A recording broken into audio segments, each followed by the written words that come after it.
What's going on, man? Hi, Patrick. You know. It's good to see you. Hey, it's good to be seen. How are y'all? Good. How are you? I like to get both y'all at once. That's right. Why, was I not here last time, or was Sam not here? Well, I've interviewed Solo. Patrick, and, many times. Yeah. And I see you a lot with lots of various other people. I'm a big MMA guy, so I like to watch your. Oh, thanks. With Yeah, Matt. Yeah, me and Matt do the. With Matt. we- You Matt we- Saris. Yeah, you should. If you like the sport, you should come on the podcast sometimes. It's Yeah, hard to I get would. celebrities who really love watching. I'm huge. I'm a huge UFC fan. Do you go to them? I do. Yeah. What do you think about Miocic and Ngannou? We'll see. We'll see. Best. I mean, certainly best of 2018 so far. Certainly. I mean, I know that's dumb to say it's early, but it could be. He's awesome. Ngannou's awesome. I know. Yeah. But I like Stipe, too. He's just a big country boy from Ohio. He also just doesn't lose anymore. I mean, No. it's really just, from that perspective, it's awesome. Do you see that one going the distance? No. No, I don't. But, I mean, if he does what he's... That Overeem hit was unbelievable. Do you watch MMA at all? Yeah, a Watch little UFC? bit. We were talking about it because I Oh, watched the last one. Weren't they saying my that God. he hits he has the hardest hit in the world It's right crazy. now? I mean, like they Well, measured it. I mean, they measured it, but... Overeem has taken some shots. I will say that. But that uppercut was insane. I can't pick fights either because we interviewed Overeem right before that fight, and I'm like, well, Ngannou's never dealt with a guy who kicks like Overeem or who has the knees that Overeem had. Doesn't matter. That just looping uppercut, and he was finished. Well, I think Unbelievable. it takes a fight like that sometimes to realize like that guy just wins, like all the time. Like Well, there's no more. that's what's happened with Stipe. Is the dude just doesn't lose anymore. He's just Right. got you look back and you're like, who are his two losses? You know what I mean? Because he's been on such a tear. It was a junior and who else? did he well, the lose to? junior fight. Yeah, but I was trying to I think don't of the know other who day. I don't. Yeah, exactly. My memory is getting really bad. There's so many fighters. There's so many weight classes. So many. Now, do you train? Have you ever trained or no? No, I mean just for movie stuff. Not. I mean, I'm a sounds lame. I mean, I'm a CrossFit guy. I don't do like jujitsu or anything. Yeah, I don't People are religious by their CrossFit though. Like CrossFit Yeah. people love their CrossFit. They do. It's sort of they become kind of jerks, What do you do? What's your box? What's the name of your box? It's so dumb. I don't It's think what that lame. means. Did you name your box? Your gym. But I was literally in Australia, and some guy's like, "What's your box name?" And I was like, "What the fuck are you talking about?" You realized you were not on And I was that like, level of CrossFit. right. No, I actually I watched that online too. I'm kind of a nerd. CrossFit? Like just Yeah. other CrossFit people doing I CrossFit do. stuff? It's so lame. I didn't realize that was a spectator sport. Oh, in the summer they have the games. Wow. I thought that was just like a workout thing that people were obsessed with, not that Oh no. they would just like watch other people doing CrossFit. No. Wait, is CrossFit something you do with a group? It is, yeah. Oh my! You Yeah. don't mind doing that with a group? It's funny. I always hated anything that resembled some kind of class because I can't stand working out with other people. But then I kind of dig it because it does. Also at 44, like when you can go and you kind of, you got to have the right amount of ego, not to push yourself so much that you hurt yourself. But like, if I see like a 30-year-old and there's like really ripped, I'm like, all right, I'm gonna try to keep up with him on these segments. So it does push you. For the guy who like misses sports, it's Yeah. kind of good for like mid-40s guys of like trying, but like you just I'm miss still that got it. athletic rush. I'm still active. Yeah. Do you tap out sometimes, or can you always do it, or do you ever go like, I can't? No, I mean Finish there are this. some things that I can't do. But we've got a great gym, so the coaches are very they're able to say, look, if you can't do this many double unders or stuff, then just do this. What's a double under? It's when you swing the rope twice on when you're jumping rope instead of just going once, you just go. Yeah. Oh, spin it twice before your feet hit the Yeah. ground? Oh, Yeah. it's not happening. Under any think you could do circumstances. that? No. I am the worst when I work out. I'm a really bad jump roper. I don't think I can't do more than like 3 in a row. It is just something hitting you once. don't do. It's like a yo-yo. Like you don't do it unless like you're into it. Right. Right. How Yeah. are the women in there? I took a yoga class one time, a hot yoga, I took a Bikram yoga, like 3 or 4, and it was hard to breathe. But Yeah. the women that go to that, it's 90% women, and there's Yeah. just a couple of guys, and it's hard not to really become a complete creep and just stare for the entire session. Yeah, no, well, I guess. I mean, the CrossFit bodies by nature, the people who do it a ton are just ripped, So there is a lot to look at. It's an hour? It is an hour. Okay. I'm asking really awful questions. I don't care. I keep thinking, promote is a the big interview movie. starting? No, but I'm Are just we asking. still, is this live? I'm Are we asking on? awful questions, The but I'm curious. CrossFit critics, though, they say like in athletic, because there are athletes that do CrossFit now as like they don't go to the gym anymore. They do CrossFit, Yeah. but they say that it's over long periods of time really bad for your body because you push it too far and you tear Well, that's the muscles thing. I and- mean, yes, that's exactly right. Because it does. It takes a lot of restraint, mental restraint, because you also are doing. I can see the negative side of it because you're doing a lot of Olympic lifting. Like, when in life are you going to do like a power snatch, Right. on your own? So if you're getting into these things, unless it sort of takes me back to like high school, like football things where you're doing all those squats and sort of heavy lifting. But no one does that. Really, unless you're really into it. Do they have levels? Like you're a beginner level CrossFit? I mean, not, Or do they just throw somebody in? He's a beginner. Oh no, you have CrossFit. to take like at least in my gym at Gorilla Fitness in Montclair, you got to take I forget how many hours it is, but before they sort of let you loose in a class, because you may think, well, I think I can do that. That guy looks smaller than me, and he's squatting that, and all of a sudden you put it on there, and you're like, oh God, my back. Yeah. So you can get screwed up. It just really is fun because I heard the hesitation in your voice. Like you're self-aware enough to know. You're like, You have to be. I do CrossFit.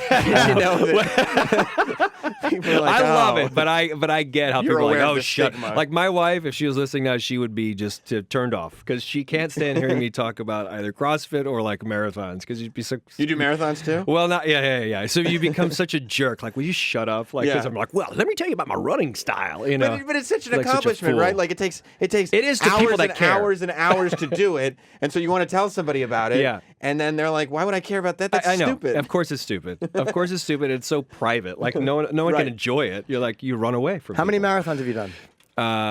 4 or 5. That's pretty amazing. I mean, to run that far for that long. So you have to stop and pee once in a while. Have you ever had to shit while you were running? I have not. A lot of people do. They get it. They do. They get. They There's run very marathon, yeah. famous stories of people doing it while they're running. I have not had that problem. The funny thing is, though, I'm going to out my brother-in-law. My brother-in-law, ran a marathon, and he had to take a dump in the middle of it. And so every time you say, "Hey, what was your time?" He's like, "Well, it's 3:45, but I had to go take a dump, so it would have been like 3:15." It's like that. Kind Oh, of he thing. didn't stop and actually. No, he did stop, he but did that it. becom his excuse. Yeah, for like, cut like off were his you sitting there time. in the porta Yeah. potty for 20 minutes? Edit 90 minutes onto his run. Bust out a magazine? I mean, it's crazy. So do you ever, when you're doing marathons though, like especially, I feel like as time you keep working and working and working, like you always pop up in new movies. I feel like. Yeah. Have you ever been in a scenario where you're running this marathon and halfway through somebody's like, "You, Patrick Wilson, right?" And you're like, "I'm trying now to and again. trying to do this thing." Yeah, and- yeah. Well, it's it usually takes people. People have to figure out who I am Or just- anyway. you It's just- like, you wait, just you're that guy? catch- Oh, forget it.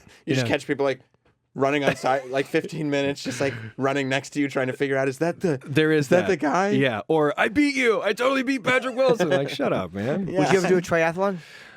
I would like to. The problem is the training that goes into that stuff. And for me, truthfully, talking about marathons, I haven't run them in a couple years because when I went away and did Aquaman, I had to gain a lot of weight. And running is so counterproductive to that. So I had to, because I can tell when I look at myself in films that I've run marathons in or around that time, I look really skinny. So it's not really a great look for me. You So had to put muscle on to play Aquaman. I play Orm in the movie. I play his bad half brother. Oh, okay. When you Yeah, the bad guy. with Aquaman, a lot of people are talking about Aquaman, and like I think, regardless of what the reviews were for Justice League, I feel like everybody was like, "Yeah, but Jason Momoa was badass." Like Yeah. everybody was excited about Aquaman. Yeah. Do you pay attention, like now that like you're a part of those universes? Do you pay attention to be like, oh well, if people don't like Justice League, then Sure. Aquaman might be like, Yeah, sure. I mean, and also Justice League, Zack Snyder, who I did Watchmen with, is a friend and I think an unbelievable director. So you always pull for your friends anyway, and you're part of the DC universe now. Right. I was the voice of the president in Batman versus Superman. So even in that little tidbit of lines, you want to pull for those movies. I mean, I think what DC does do, or at least in my experience, done differently than Marvel. At least the first few Marvel movies. For me, you look at Wonder Woman and how it just went on its own, and I think and that is a real credit to Warner Brothers and DC for just letting the director take it and run with it. and it clearly worked, right? Like Wonder Woman was amazing. Unbelievable. Yeah. And they've given James Wan, our director for Aquaman, who I did Insidious and Conjuring with. Yeah, I'm aware. Yeah, they just reminding our listeners, our CrossFitters who may not know my horror genre. Get back to CrossFit and not this movie bullshit. Yeah, but they've given James the leeway to do his flick. So yeah, you're conscious of Justice League, but we're our own thing. Has James Wan ever done anything like this before, or was it he had so much success in that genre that they were like, go for it? He did Furious 7 Right. when Paul Walker passed away in the middle of shooting. So I only bring that up because, one, he's stepping into a huge franchise, and one of his stars passes away in the middle of it, and then he's still got to figure out an artful and creative emotional way to keep this franchise going, and he did it. Did they have half that movie shot and they had to just cut? It was like when Heath Ledger insane. died. When who was directing? Terry Gilliam was directing that movie.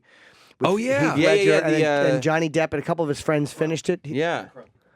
No, it's it's Brandon Lee. He was killed. No, that was about 20 years prior. The Crow. Yeah, The Crow, Troy, he says from the back. This is Heath Ledger. It was called of Dr. something or of Mr. Megorian? Parnum or Mr. Parnum. It was something crazy. I know. You're thinking Dr. McGorman's or something Oh, Emporium. yeah. That's not it, but it But it is. was some kind Parnassus, Dr. Parnassus. What is it? Yeah, it was some really I know Terry. complicated. The Imaginarium of Dr. Parnassus. That's There it is. There Well is. done. Yeah. Who Yes. finished that with him? Was it It's like like 2 or 3 guys. I good think- friends yeah. of his? I want to say it was Jude Law and Johnny Depp. Yeah, I think Maybe. so. I think that's right. Yeah. Yeah. I think that's right. They no, came in. I know for Furious 7, I mean, it was a combo of amazing VFX and face replacement, and Paul's brother, or at least one of his brothers, was a double, and you could, from far away, you could pull it off. Didn't they It do was that? Sorry. amazing the way they did that too, because like Unbelievable. watching the movie, like especially because it was such a big story, like you are watching for it now. Unbelievable. I didn't catch it at all as I'm watching it. Well, you and don't then, know what part because they don't film in order, so it might have been the enemy. He still- might still be alive. in. Exactly. I know. And Yeah. then they obviously have to write into the story because they're going to Yeah. keep doing Furious Sure. movies, so they had to write into the story that he dies, and it actually like all worked, and I guess that's a credit Yeah. to James Wan, right? Yeah. Well, Philip what Seymour a great Hoffman team. had to do that too. He died. He was shooting something. They had a couple of extra. Really?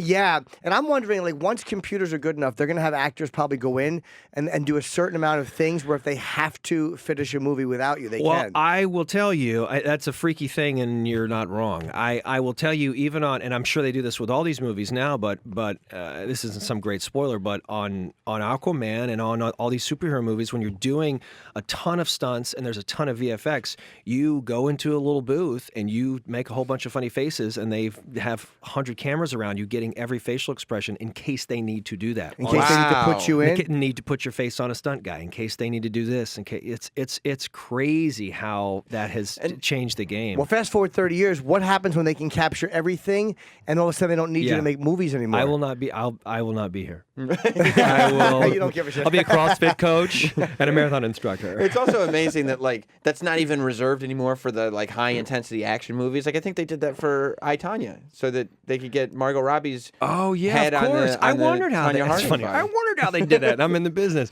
Yeah, and that was unbelievable. Yeah. Though. You are looking for it. Yeah, Yeah. absolutely. How good was she in that movie? She was really good. She was Oh, amazing. man. Isn't she too old Allison to play? Or is Janney. she playing an older?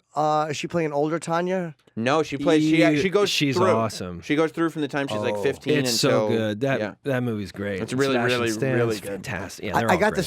screener. Like you get those Academy screeners. Yeah. And I got to watch it. I think really I good. started the Billboard one that you didn't like, and I'm going to You didn't finish. like I it? didn't like Three Billboards. You didn't know? I saw the I first liked 20 it. minutes. I loved it, but I didn't see beyond. Yeah, Woody Harrelson. it's much different than I thought. The trailers make it look a little funnier than it is. Okay. I dug it, but I Yeah. can see if people maybe why people don't. But the tone is something I love. The tone I actually love. I think Sam's unbelievable. I so. also love. I mean, it's like I love everybody that's in it. yeah. Like I just didn't like the movie; it wasn't for me. But Yeah. did you? I was just gonna say, like, it's just such balls for James Wan to go. He makes his name for himself with you, Yeah. obviously, and he not only did he make his name, but I feel like he made Blumhouse what it is, right? I mean, to some extent. Yeah, I mean, he had Paranormal Activity, which was huge, but certainly, yeah, I see what you're saying. For that genre, is my understanding, Jason bought Paranormal, so he wasn't charged from the ground up. But Right. certainly from Insidious, and yes, the low budget horror movie with either.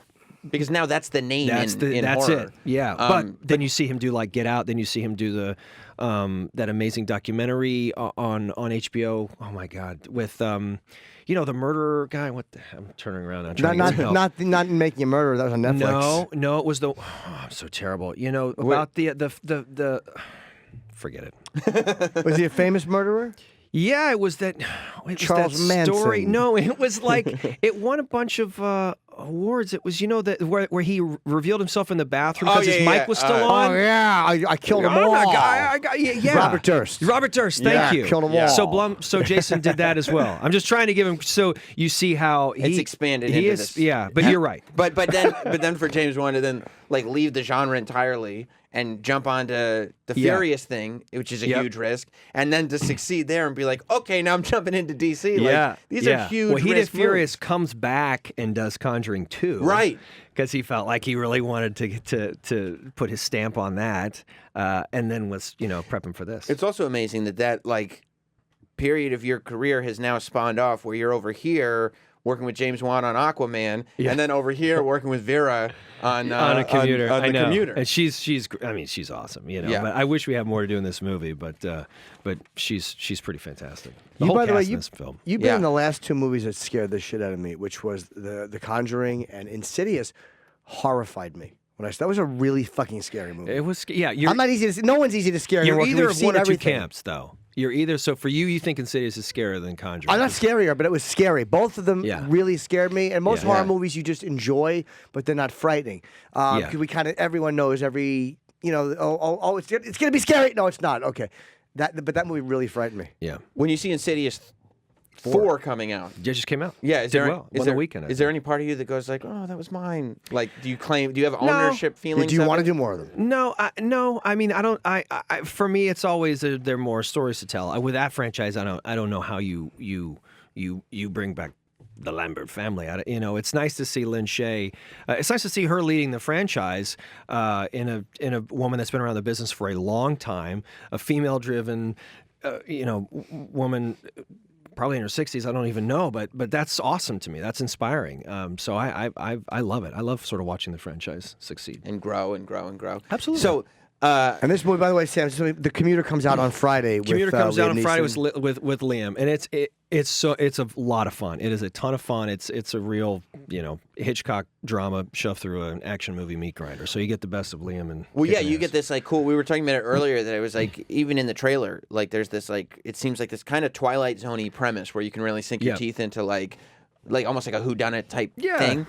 But then it's also a Liam Neeson movie. I know, well, that's the thing. Yeah. And that's it. What's funny is promoting it, you get all these words like, it's a throwback movie, which almost makes you kind of sad because they don't make a ton. I mean, he carries the torch for these movies, but they don't make a lot of these movies anymore. Right. Studios don't have the faith or the story or the star power to really keep it moving forward. And so, that's why it was you assemble this cast. You got Jonathan Banks, Elizabeth McGovern, and Sam Neill, and of course Liam and Vera. I mean, down the list, these are like you're like looking at the cast like, wow, I'd love to do theater with all these people. This is a great cast of people, but because you don't get opportunities like this that they're just fun to do. You just have a good time. Trains are pretty. You ever take a train where you can sleep in a sleeper car? I want to take a train across a I did country. when I was a kid. It was terrible. Oh, you didn't like it? No, I because kind of it's want like to do it. the whole time. Oh, that might help me sleep. Yeah, I've never done it. My mother-in-law had to do it from New York to Florida, but that was because her husband at the time did not have any papers, and they were afraid to get on a plane. So they took a train, and it was fine. New York to Florida is not. I did it to Boston once, and I got the one with the sleeper car, and I got to sleep for a couple hours. It was kind of cool. New York to Boston? That's like sleeping? 5 hours. They had though. well, it was probably from D.C. to Boston, but they have a sleeper car. It stops off in New York. So So. you're New York to Boston on a train is nap. like that's like 2.5 hours. That's like nothing. No. But I was I jumped on in New York, and I got the car. I mean, I was going to meet Opie and Anthony many years ago. I got the car with the sleeper just to do it. Did you sleep? A little bit, yeah. Just you to were try there. it. I was there. Was it your own bed? It was your own little room. It was like a swingers car. I mean, Yeah, it was great. There was some woman being pounded up on me while her husband in boxer shorts filmed it in the mirror. My favorite cuckolding films, by the way. Train car cuckolding. Oh boy, that's where she's getting it good, and all of a sudden you hear, "Give it to her," and you see the husband kind of in his dumb boxers walk in the mirror. Like, oh, this is real. see the arm come over, swatting it out of the way. I do enjoy them a lot. You do. Yes. So when is this Aquaman film coming out? Aquaman comes out next Christmas. Oh, Yeah. you got quite a ways. Are you done filming? Yeah. Yes, I'm sure we'll have to do some sort of additional footage or reshoots or whatever it is, just because they need to put it together. Are you worried about reshoots now? Because now the story today is that everybody's upset because Mark Wahlberg got like $1 million. I saw that. And Michelle Williams got $1,000 to reshoot their I saw movie. that. That's crazy. Was that I thought it was 1.5 million to 1 million. No, the headline makes it look like I know nothing. First, let's say I know nothing about this, Right. but I'm reading the headline like you. Yeah, it says he got 1.5 and she got like $1,000. They said it Oh was my 10 God, I times, misread yeah. that. I misread that. I thought it was 1.5 million to 1 million. I literally just misread that. Yeah. No, Oh my I think God. it's like a 1% of what he got. I'm not sure. Just a major disparity. Slightly. Yeah. I don't know what's But isn't going that how on it is in there. Hollywood, though? I mean, were they equals in the film? I have no idea. I haven't seen the movie. It's it's very strange when you start getting into like people's quotes based on their, not based on anything other than like the days that they want to shoot or their value. I don't understand it, and I'm not that level. So do you, when you're negotiating for a film or whatever, do you just leave it all to your agent and be like, I don't want to talk numbers, or do you kind of know where you want to be at? No, I like to know just because I try to keep an eye on the career and what you're doing. Yeah. But when you talk about Insidious, I remember doing that movie knowing I would go in the hole doing the movie, and not even like as a joke, like, oh, come on. Like, no. Because I was also in my life, I wanted to get my family and I were thinking about getting a house. So I thought, you know what, let's rent a house in LA. And for what I paid to rent the house in the neighborhood that we wanted to rent it in, which I guess is my own fault, but we wanted to be near family. So we rented this house. It cost me money to do the movie. But I didn't care because I knew the movie was going to be successful. So then you're like, okay, on this one, I don't care what I get paid up front. I think there's potential for a sequel. I love this director. So Yeah. it all worked out. I knew it was going to happen. So I had a great Do you feeling have about people it. in your life going like, you're crazy, or do they kind of go like, okay, yeah, no, we trust you on They this? usually kind of it's a little of both. Well, there's never a you're crazy, but I do have a great team and great lawyers, great lawyer in Gretchen Rush that will say, listen, because she just sort of sees everything that I don't see. Like, this is what's behind the scene, but I always trust your judgment. And I always say it starts with, do you love the script? Do you love this director? Okay, then I don't mind. Then I won't push for this. Then it's also, do you want to say no? And they're like, no, I don't want to let this go. And then, of course, they're Right. like, oh. They want to know how fucking aggressive They do. do of you course. want me to be? It's like any business, yeah. And I'm sure there are some movies where it's like, I don't need to do this. I don't want to do this.